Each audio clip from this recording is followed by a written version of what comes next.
Like this, before a little bit of introduction is about industry academia partnership. I'm sure everybody will agree that this is the way in the free economy, right? We are not talking about socialistic approach right now. We are talking about free economy, and this is very important in the free economy. And government's role is more of an HRD type. We invest in educational centers for teaching and training people, whereas industry is the one which actually does a lot of developmental work, which come out with products which help in the economy. Now, as just an example, several US universities, I don't want to have to give you examples, I'm sure everybody would know, they have labs which are entirely funded or heavily funded by the industry. In fact, some of these labs do basic research as well as applied research. For example, the Beckman centers, which immediately comes to our mind in biology institutes. Now, coming to the development of a product, particularly in pharma industry and other ones, where the FDA regulations are all very important, partnerships are supposed to be built right from the beginning of the research rather than trying to license a developed technology. Now, when they come together in the beginning of development of a product, this helps in making the product suitable for the industry to make in bulk quantities and to incorporate market-oriented features. Stringent quality control guidelines, for example, in drug development required according to FDA, can be followed right from the beginning of developing a product. One cannot do this in an academic environment. For example, sitting in CCMB or in an Institute of Science, we would not be able to do these kind of things because academic institutes are not designed. They are supposed to be functioning with full freedom and cannot be tied up with too many regulations for such focused product development. But these institutes will have ideas, but these ideas can be converted into products only when we have tie-up with industry right from the beginning of the work. So with this lot of introduction, what are the things one could do is to first increase the interaction between the two without really any purpose to start with, defined purpose. You can just bring them together. This can happen, for example, when there is physical proximity. So if you develop technology or knowledge parks within the university or institute campuses, we'll have more physical proximity, which will help in better interactions between the industry and the scientists, and scientists will also become more aware of the IPR issues, which is another very important issue for India, particularly where lack of these IPR awareness of IPR issues. Incubator models, which have been already being followed all over the world as well as in India, which is another very good model system, which will help in better interactions and also help help industry to take up the values of the science to the market. Entrepreneur University. Yesterday, Dr. Tyagarajan was talking about the Dajia Tech University model and also Tenet model, which is, I'm sure, is one of the most talked about in India. This model has also been very successful. What Professor Junjunwala was talking about, a model in IIT Madras. These, I think, should be encouraged and made larger in scale rather than just as one or two examples in the country. Such models help foster relationship at the institution level rather than the individual level, because for sustaining such kind of interactions, if an individual does this, it will happen in an individual level and it will become some kind of an example, but it may end up at the end of the individual's career after superannuation of that particular scientist. But what has to be done is at the institution level, if these interactions are well established, then it will be much more sustaining.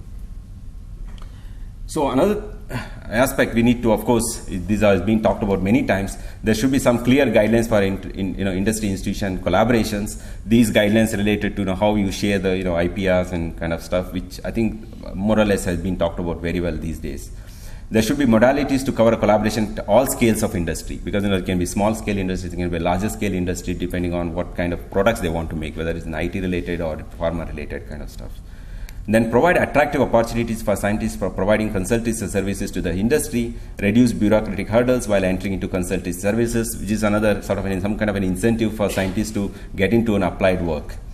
Encourage and facilitate scientists to spawn companies and also technology transfer. This is something which is maybe beginning to happen in India, which is very minimal scale. But for example, in a country like US, I think one of the things when it comes to particularly this issue, what we are talking about, collaboration and partnership, this is more relevant when we compare ourselves to US rather than to China or other country, because where the government involvement is so much.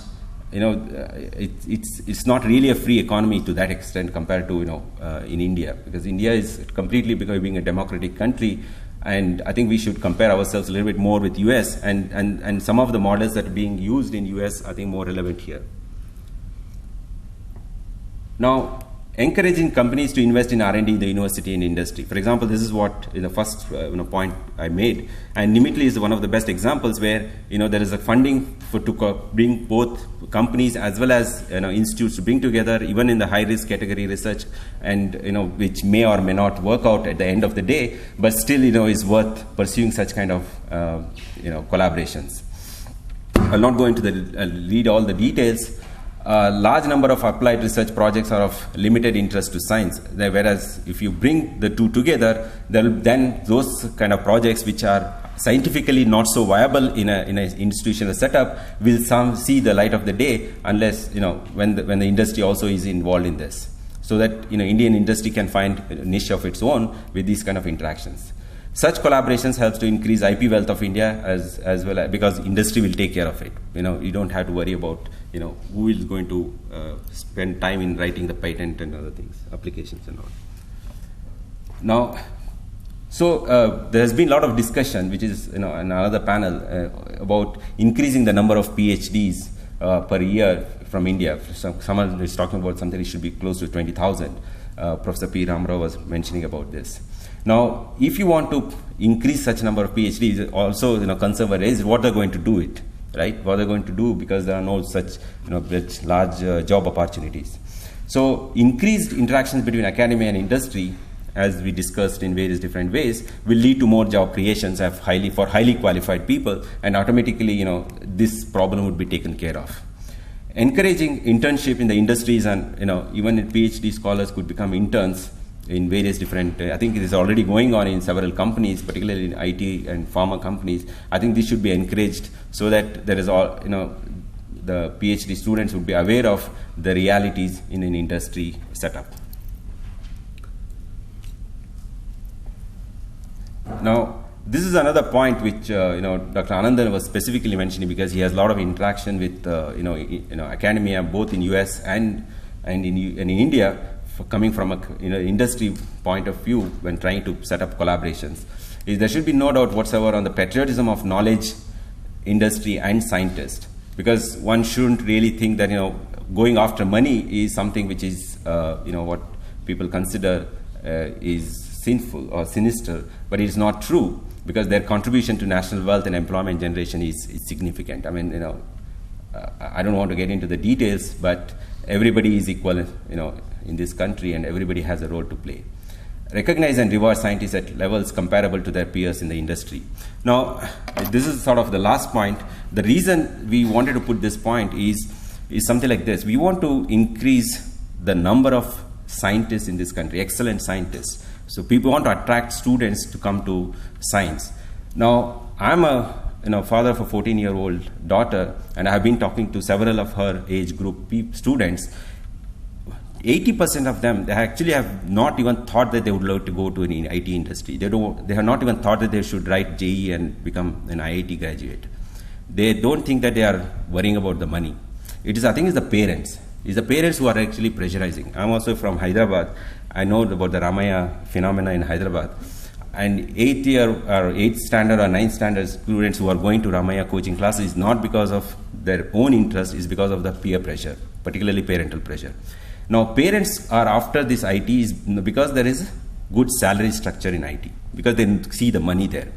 25 years ago, when my brother was passed out of Karnataka PUC board examination, he was 1 in 20 in ranks, and all the 20 of the students went to civil engineering. I think that was the time when people were thinking that civil engineering is really the career of choice. Obviously, science was never, it looks like. But because the scientists come to science because of their own choice, because they have understood the excitement of science at some point.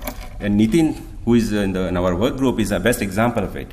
He went to IT industry, and after working for 4 or 5 years, he left a plum job, salary job, and then he's in an academic environment to do PhD because of his interest. So if we increase just the number of opportunities, automatically there will be more people coming into science. I don't think we can force them to come to science, but we just increase the opportunities. Obviously, more and more people will come to science, and sort of things will get settled down. I'm a biologist and developmental biologists work on embryonic development, a single cell embryo, how it develops into multicellular organism of billion or trillion cells, depending on which organism we are talking about. So what are the things which comes out again and again is self-organizing system. I'm a great believer of self-organizing systems. We just have to create this large pool of excellent people, and I think things will automatically settle down into various different levels. Even, for example, one of the things people keep talking about is the evaluation system. The reason evaluation system may not be that good is because we don't have critical mass. I have already in the scientific career for about 10 years now, I have run out of a thesis examiner for my PhD students. I have to call again same people. It's just small number we are talking about. So I think we're just increasing the opportunities. So the increasing opportunities means basically the parents have to see that there is profit in sending the students to science career.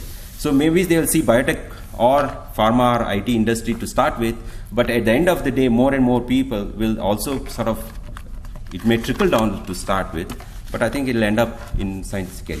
That's all. Thank you. The last question. Well, as was stated, that panel 5 was the last, but at the beginning of that, it was made that this is the beginning and the end, both of it. Because when we talk of competitiveness, we want science as a career to be the priority, then only we can be competitive.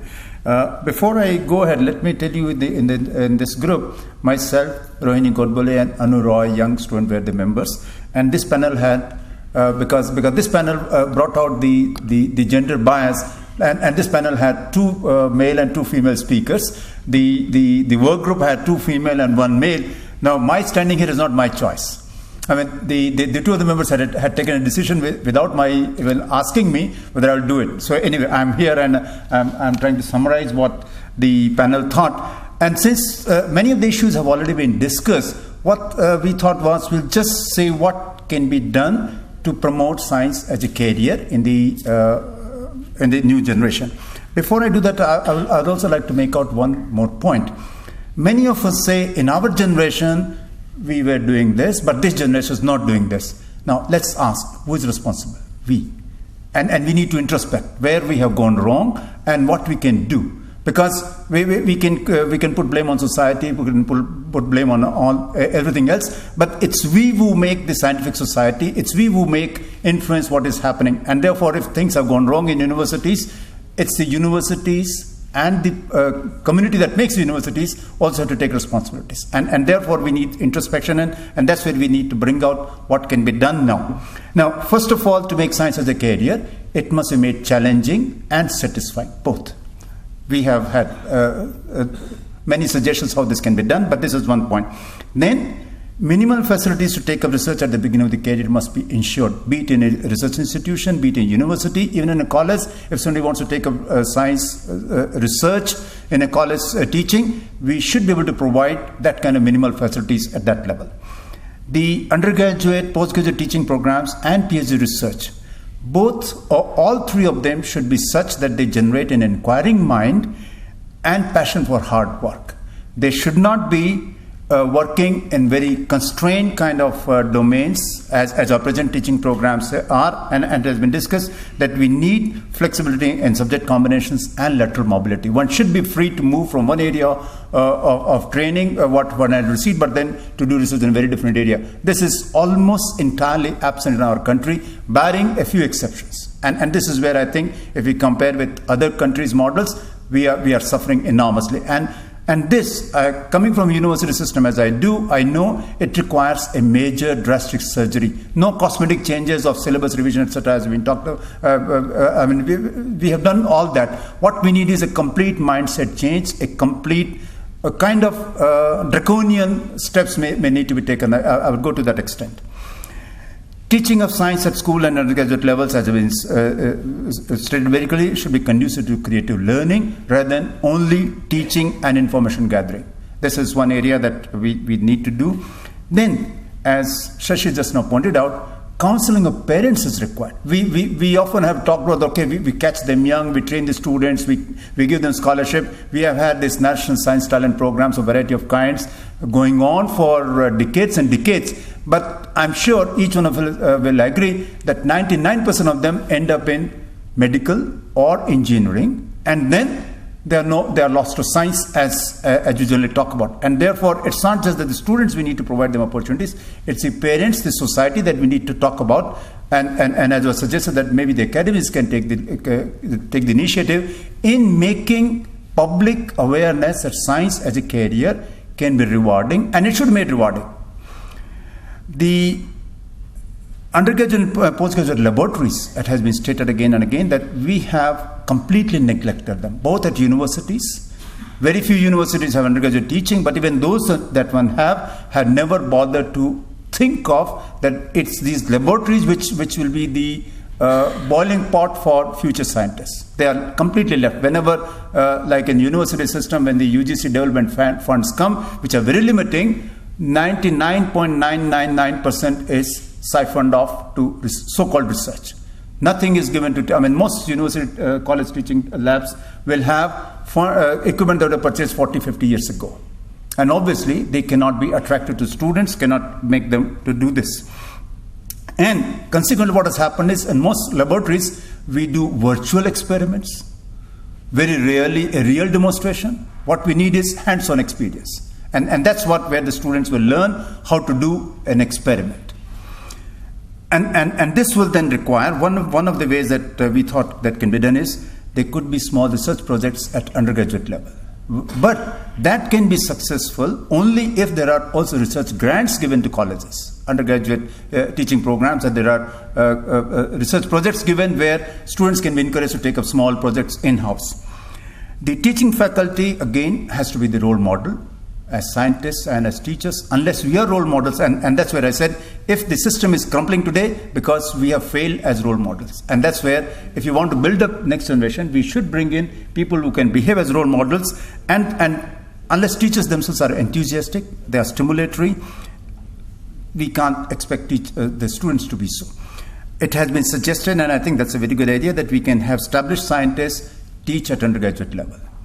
And there could be incentives for good scientists who volunteer to teach at university levels and so on. But at this point, I would like to make one caution.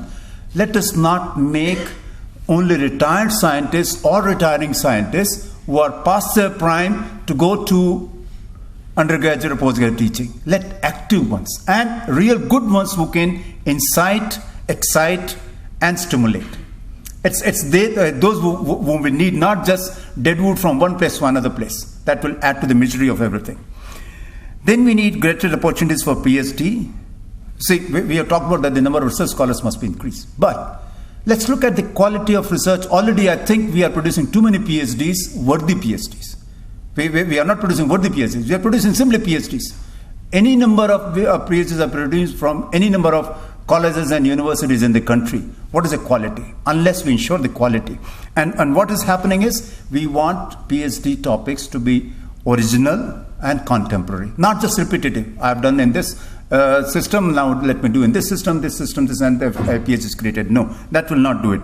And of course, this will, as pointed, that if we give more opportunities, more fellowships, maybe we can attract more and more students to do this. And in the population, some will at least turn out to be much better. The other thing that we need to do, where we want to really bring out science, is dealing jobs with degree requirement.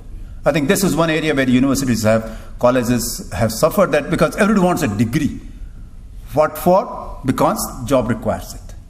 A job doesn't see whether the person has a degree in the required field or not. And therefore, we need to think about this delinking.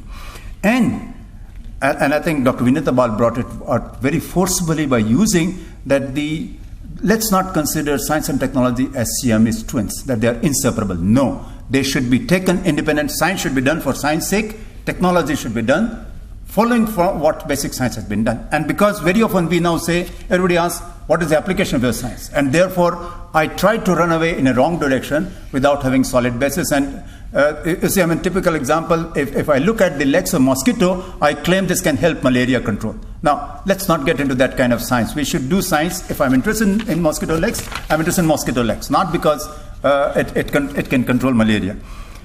The working environment of research labs. Now, this is where I think one of the major problems that has happened, even in so-called elite good institutions. The working environment in most of the research labs is not conducive to dissent, not conducive to original research. It goes on, follows a particular pattern. And consequently, we can also take a statistics. What's the rate of dropouts?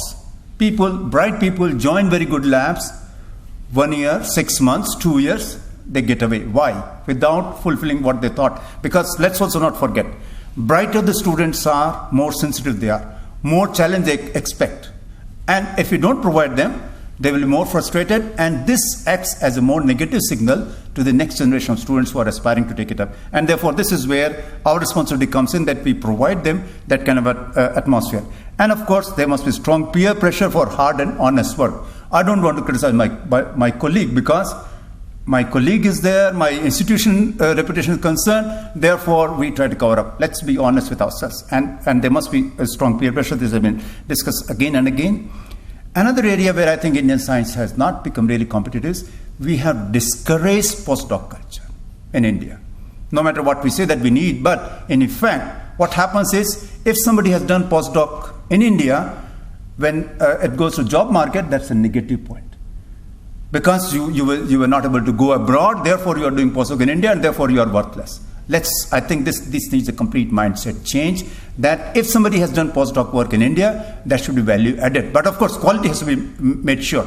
If we can increase this, I'm sure the quality of research, the quantity of research will change by leaps and bounds. And I would go to the extent that the virtual essentiality of postdoc experience in Western countries, which many elite institutions, I may be excused for making this blunt statement, but that's my perception, must be stopped.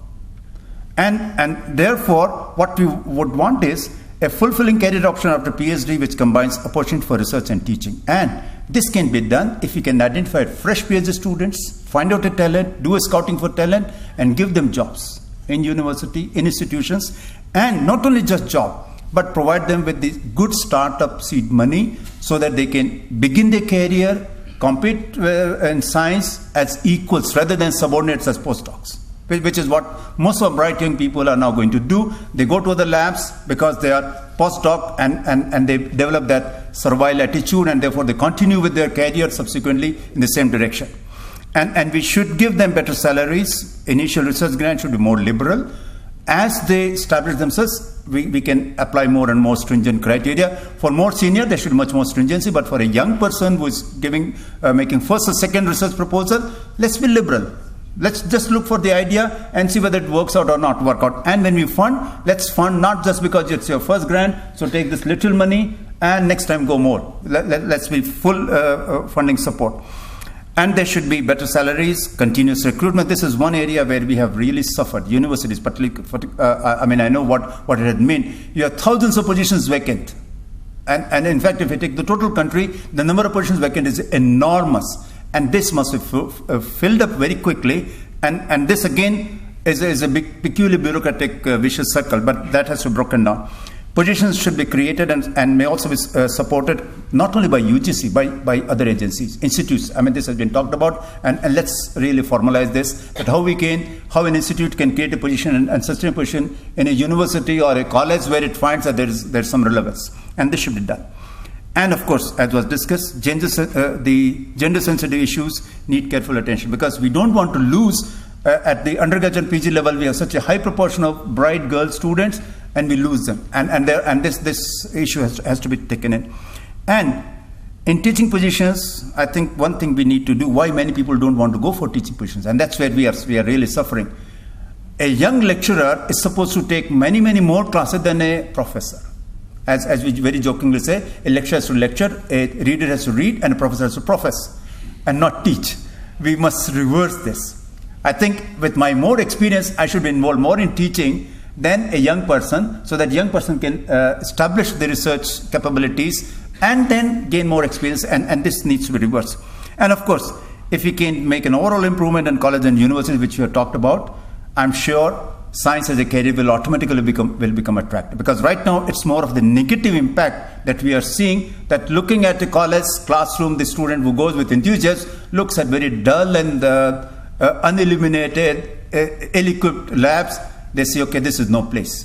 And then of course we have all the bright students going in IT and the BT bandwagon, and they get more of junk education. I think if we can change that, the career options will be much better. Thank you. Because there is very little time left, I will not throw this open for general discussion now. Instead, teachers to say in a couple of sentences only, not big speeches, anything they want to say. Professor M.M. Sharma, would you like to say something?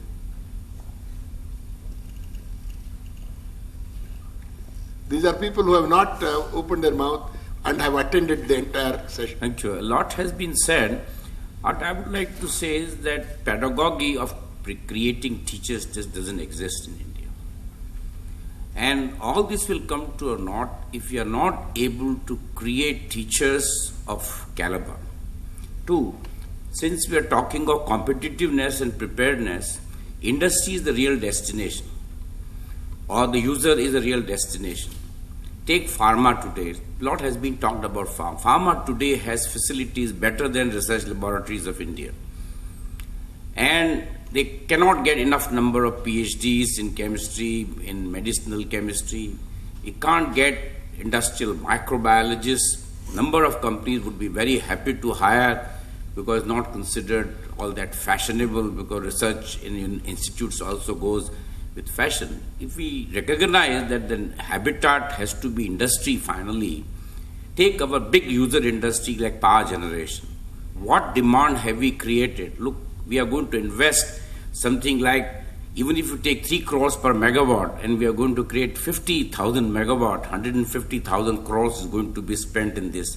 What is our preparedness? Likewise, if you take sector by sector, railways were spoken about. What kind of investments we are making in railways, in the roadways, in the national highways, and what is the backup of research? And then you will come to a conclusion that the market is large, but we have to create. Academics cannot take a viewpoint that industry fellows should come to me. And industry people should not have this holistic view that they know everything about what they are doing. Those of us who have acted as consultant and made a living can have taught to industry people what academics can contribute. Similarly, we need to learn what the industry demands. So my plea is that this competitiveness and preparedness is something to do a lot with the final user.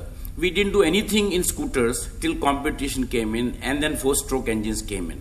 And you have an Indian company which spent very large sums of money to come out with 4-stroke engines for two-wheelers, and they were amply rewarded by the technology award.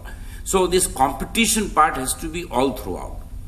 And both these ends have to meet. But we mustn't forget that competitiveness is not just between one institute and another. It is competition in industry which is going to generate the real scientific value. What new product can we add? For example, if I were to say, have we come out with a single biotransformation in India? Have we come out with a very novel organic route for any bulk intermediate or agrochemical? Answer: no. So my plea is that all these have to come together. It's very easy to catalog all negative things. We have to suffer from robust optimism by actions and deeds. Thank you. Dr. Ramchandran, don't want to say anything? Of my students. Well, I'm supposed to create these many young minds. I have to create opportunities for them. And I think we have a responsibility. I think one way that we can do this is to have a national recruitment of faculty. I say this because faculty members are mostly employed in the colleges. And colleges are, recruiting people through their sort of management bodies, although government is paying for them in many states. So if there is a national recruitment of faculty members, many of our young PhDs could find employment.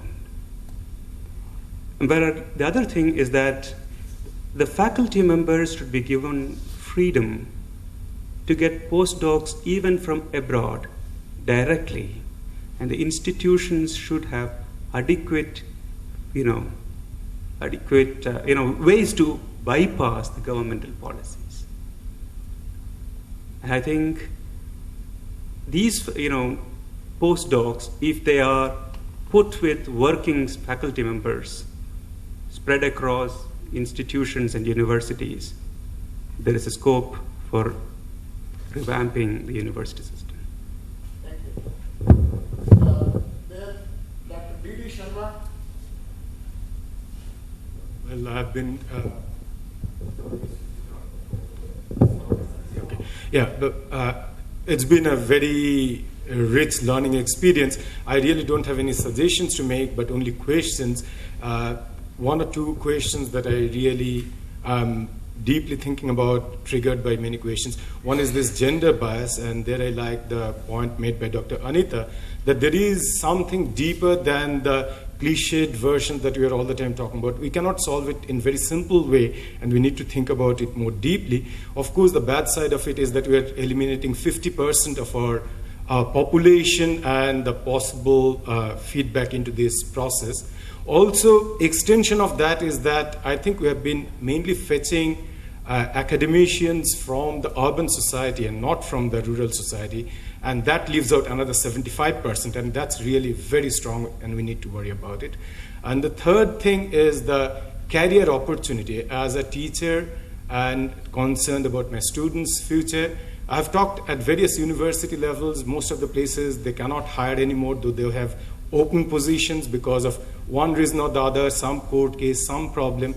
I think we need to have career opportunities that should be made amply clear to the parents somehow, so that students can come. And also, there should be more money for research into these universities, not just the research institutes, Indian Institute of Science, and places like that.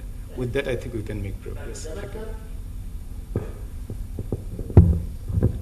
Many things have been said, and many things can be said. So I will just make one specific suggestion, which, if we agree, can be implemented from tomorrow. Many young people submit projects to government funding agencies. The projects are rejected, and they are not told why they are rejected. The projects are cut to 50%, they are not told why it's cut to 50%, and they feel extremely frustrated. Many people write bad projects, and they are rightly rejected. I give very specific comments to funding agencies why this is scientifically flawed, but that information is not communicated to the scientist. His project is rejected, and he thinks something fishy is going on. And I think this is something which is very easy to implement. All government agencies which distribute public money should tell investigators exactly why their project has been rejected, why their funding has been cut down to 50%.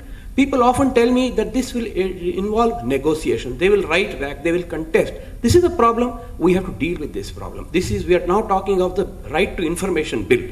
And I think as a policy decision, even though it involves more paperwork, exactly the reasons bluntly should be stated to the investigator, so that he knows his project has been rejected because the science is considered flawed, not because something fishy is going on. Thank you. Maybe all of us should go to college and teach. Ganesh, there are a lot of people from CSR that participate. Yeah, I think one other thing which was not sort of very strongly touched upon is what Professor M.M. Sharma mentioned in the end, that is how to create good teachers. I'm sure all of us have been inspired by good teachers at some time or other, but I think unless we really address this problem, how to create good teachers, and also, for example, teaching each of the individual subjects, chemistry teaching or physics teaching to make it attractive, that is something which has to be addressed. And one of the other things, we talked about integration of different things, but what is the role of other agencies like Atomic Energy, CSR, and these agencies to contribute to this endeavor? That was totally missing, and that has to be brought into fore. And again, industry role in education. After all, industry, we talked about job opportunities. They finally use all of our products, but how can we bring them and contribute to the education? And particularly the last, I think today or yesterday it was mentioned about the creation of separate financial and administrative thing that is very important.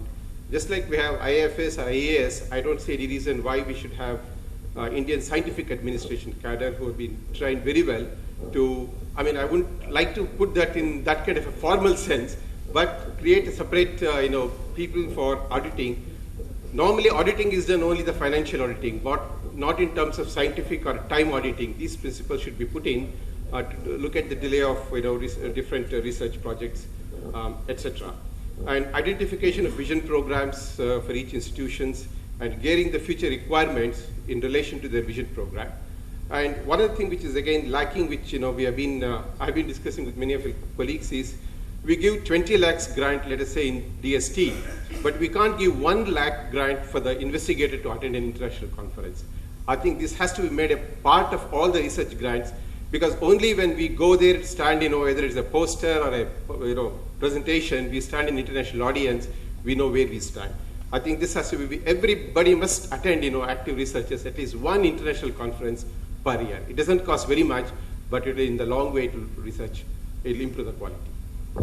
For all the things you said, I fully endorse the last point. There is no Indian presence for all practical purposes in major international conferences. Where I keep going to lots of these things. I am the only black man there, and it's very terrible. Hardly any Indians. I think our government has to do that. We will certainly take this up as a very important thing. In fact, I'm glad Dr. Vashelkar is here, Ramurthy is not here, but we'll look into this, because I think the young people must give them a chance to make presentations, listen to big names. Sanjay Dande, Director of IT Campus.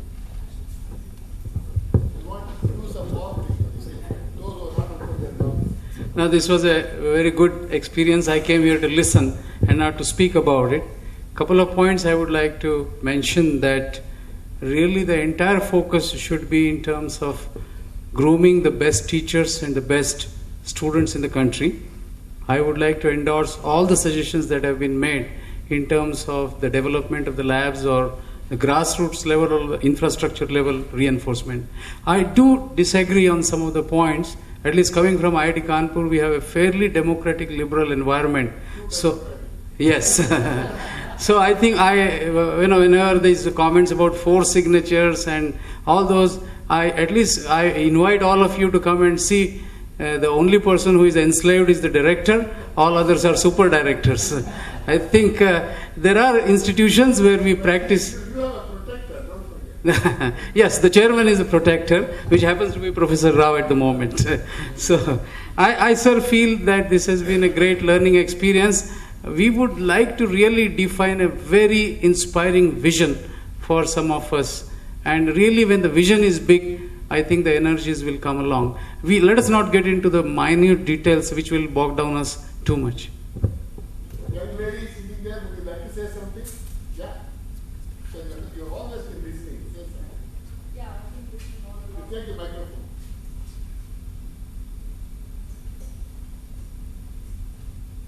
Yeah, what I would like to say is that,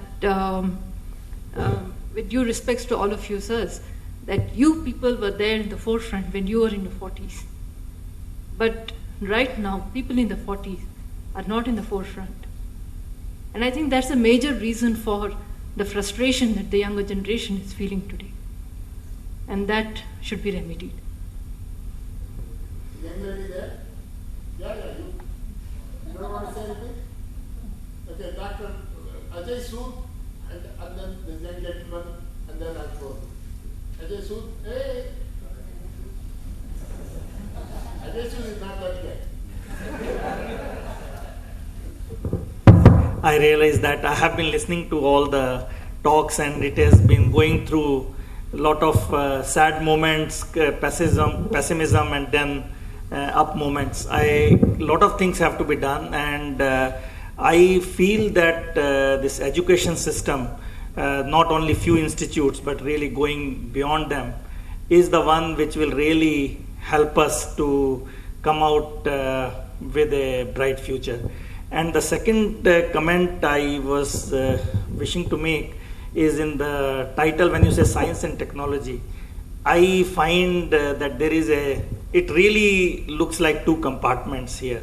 And very difficult that if you are in science to take your ideas to technology. And this is something which I have seen from my very limited personal experience. There is a wide gap, and somehow, unlike other countries where many people in science and so on, it's so easy for them to dabble technology on the side or in a collaborative manner. Here, the road is not defined. There is a conflict of interest issues. Many things which we have to learn. And I think both these things which you say in the title have to somehow have a harmony, which I feel is not happening.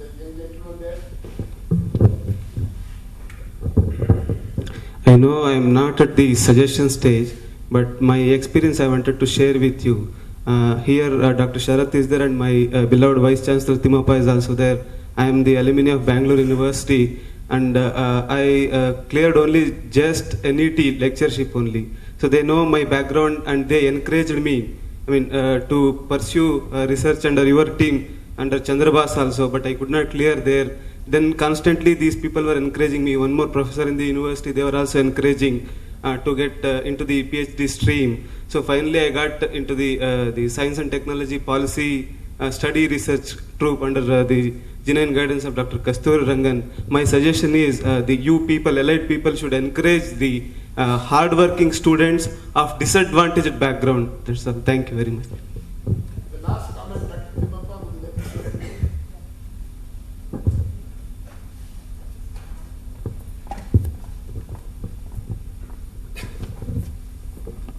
I can use this opportunity to thank Dr. Kasturi Rangan for giving me this opportunity. Although it was the last minute he told me, but he was insisting that I should at least be able to spend whatever the time I can spend. I'm sorry I was able to spend only this time. I'm glad that at least I came to this time because I could get the summary of all the deliberation that went in the last 2 days. I have nothing to add to that excellent deliberation. I am relieved today because the likes of Kasturi Rangan and Srena Rao and other great scientists are thinking about university science education. It's in a very pitiable state. So pitiable. I will just introduce that because of the shortage of time, which has not been covered, at least in the summary. I don't know which has already come there. The context in which science as a general higher education is functioning in our country. There are a lot of contradiction. The people who are involved in resolving these contradiction or work through this contradiction are at loggerheads. 1 or 2 examples I will give and stop at that. Primary education is more important. Higher education is a low priority. There's one contradiction, which is a simple myth for a scientist. I don't have to tell. No primary education can be sustained without input from the higher education. Any dreams of a national development, there are lots of higher education input is required. Only 10% who come to school education come to higher education. 2020 vision could be, who gave you? A vision could be attained if it increased at least to 20% by 2020. And government is doing everything against that. How do I say that? There is in almost all the states, 15% cut for higher education. It has been only stayed in Karnataka state, but the story is there on that. You are talking about improving science and technology, creating the competitiveness in science and technology. Even today, it is controlled by bureaucrats. General higher education, and now I'm not talking about Indian Institute of Science, ISRO, or whatever the other higher institutes are there. The higher education is considered as a individual development, where primary. I'm talking about the documents submitted to the government of India by the bureaucrats. Whereas primary education contributes to national development, higher education contributes to individual development. Don't ask me how they said this. Higher education is supposed to be a non-merit subsidy like petrol. Gentleman was telling that it should be considered as an investment, human resource development. This is the scenario in which we are working, context, and some of you are here to influence that particular mindset, as some professor has used. The Karnataka government has constituted a task force on higher education under the chairmanship of M.R. Srinivasan, whom you all know.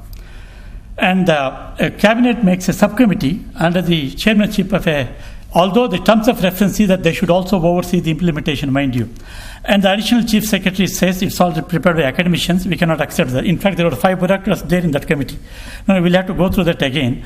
And converts that into, there is a Council for Higher Education, which should be a policy making and implementation body.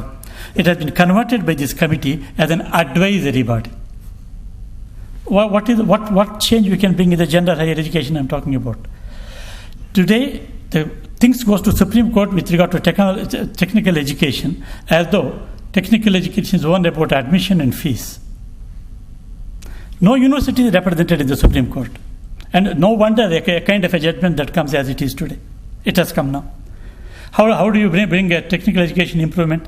This is, if you only put the university's input into that, what should go in technical education? What we are doing under the name of technical education, we have run the college to see the 4 combination only. You know what is those combination? And without even bothering, a university input, a scientist input would have gone into those things. Why do you are encouraging those 4 only? If you are thinking about a national development, and scientists are linked to national development, establish priority and mean that. If you blame Bangalore flyovers and Bangalore roads, do you blame civil engineers? But no, civil engineers has no say in locating the flyovers, which is horrible in Bangalore, even in the road. Why this Indian sense has become that way? You should be the first and the last word. You means the scientist should be the first and the last word in the implementation of science in this country, in the application of technology in this country. You provide inputs and somebody else takes over and implements, and there are lots of a politician, a bureaucrats come in the way. Why did you allow that to happen? The quality of every scientific application in our country suffers. Quality of every application of technology in this country suffers. Not because of scientists who are standing here, but because somebody else takes over at the end. You are there in the beginning, somebody else takes over the whole thing, who has nothing to do with that. The flyover is determined by the contractor and how much they pay for the ministers. And that's why, in the most of the flyovers, there is a huge rush there. It is not helping at all. And if you ask a policeman, he said, we never recommended that. I asked my university civil engineers who were there in the consultation, why did you advise flyover there? No, you are not involved there. It was distributed something else. Is that the way you respect science and technology in this country? Kind of, even the little money that we are spending is not utilized because of this reason. Please remember, if you want to announce the context of general education, in particular science and technology in the universities, BScs and MScs, this is the context where it is that higher education, the government want to wash off their hands, give it to private or to the foreign universities. That is bringing even more problem about the social issues. Inequality is further examined. There is another social revolution we are sowing the seed. And the Supreme Court says, if you are not giving grants, you have no business to ask any question. Maybe that's the constitution. All the more reason that government and those who are in the public institution, like C.N. Rao and Kasturi Rangan and Mashelkar, should be given more funds so that, they will take care and implement the social policy as well. They are in a better position to implement that. They are not against that. Well, they are only for the quality of education. And that's the reason why I said, whatever that you would like to plan and implement, etc., it's not in your hand. Especially, forget about that, the ladies at Industrial Science and ISRO, whatever, there's an exception. It's not in your hand. And if you don't really take that by the horn, I don't think we can really bring about any appreciable change. That's the only issue I thought I will share with you if I had not already covered. Thanks once again for that. I think we should now close this meeting. And before doing so, I would like to say just one of the statements. First, I think having a meeting like this has been a very good thing. I think we should not wait for another 15 years to have such a meeting, since the last one was in 1985. The 70s, Dr. Ramchandra knows, we used to have in 70s. Then 85 was the last meeting, and this is taken about 20 years. I think we should have this more frequently, maybe once a year, once in 2 years, in different parts of the country. And I'm glad we had this meeting. I think I've learned a lot. More than that, no real new idea has come out of this conference. I know that. You also know that. What has come, however, is the emotion and the passion and even the compassion that people have for ideas and issues and things that we have to do in this country. I think that is very important to understand what is the more important issue among the important issues that we have. What is the real action point? I think I got more focused based on these discussions. Several things have come out. I think we can do that. Some are easy to do, some are not so easy to do. Some involves political interface with the political system. It's extremely difficult. The worse than the political system is the bureaucracy, as I told you. It's impossible to deal with the bureaucratic system of India. Extremely difficult. We'll see. In fact, just this morning, we had a meeting of the Science Advisory Council to the Prime Minister just for an hour. Half the time we spent on how to get something approved by the Prime Minister into action. PM has approved, but somebody has to write that final order in the government. How to do that? Very difficult, extremely difficult. I don't want to bother you with that. But I think we'll do our best taking your ideas, suggestions, and many, many useful comments that you have made. I think the report will be written by the people here. And please join me in expressing our heartfelt thanks to the people in NIAS, Anita and her colleagues. What is that? Sundar, I was looking for him. He's there in the back. Sundar and Kastur Rangan. Let us thank them. Thank you, all the speakers, all of you who have participated. Thank you very much.